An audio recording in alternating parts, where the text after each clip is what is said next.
কোনো বড় নেতার হুকুমে জুলাই অভ্যুত্থান হয়নি, বরং দেশের সর্বস্তরের মানুষের স্বতঃস্ফূর্ত অংশগ্রহণে এই বিপ্লব সফল হয়েছে বলে মন্তব্য করেছেন প্রধান উপদেষ্টা ডক্টর মোহাম্মদ ইউনূস।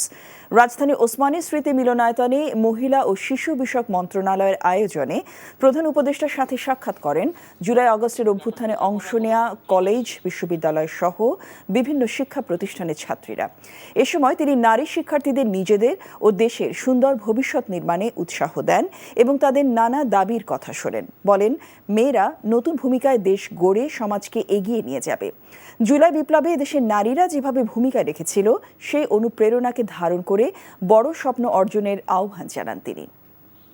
হালকাভাবে বলছি না জিনিসটা, আসলে বাংলাদেশে যেটা হয়ে গেল এটার নজির পৃথিবীতে খুঁজে পাওয়া যাবে না। বহু অভ্যুত্থান হয়েছে, বহু রকমের হয়েছে, কিন্তু এইটা একেবারে সম্পূর্ণ ভিন্ন রকমের এবং তোমাদের নিজেদের হাতে গড়া একটা জিনিস। এখানে কোনো বড় নেতা এসে তোমাদেরকে উদ্বুদ্ধ করে নাই যে এটা করতে হবে, এরকম প্রোগ্রাম দিতে হবে, কিছুই করে না।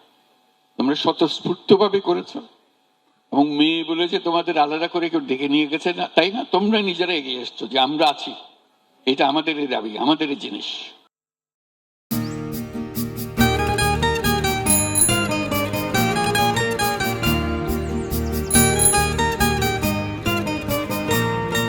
শুনেন, পুরুষ মানুষ তো এভাবে ভয় পেলে চলে না, মুখে সাহস রাখতে হয়।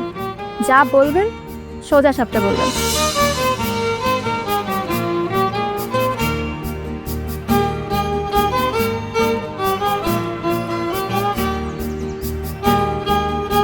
তো এই শীতে যে শীতের কাপড় ছাড়া আসছো, এটা কি ঠিক আছে?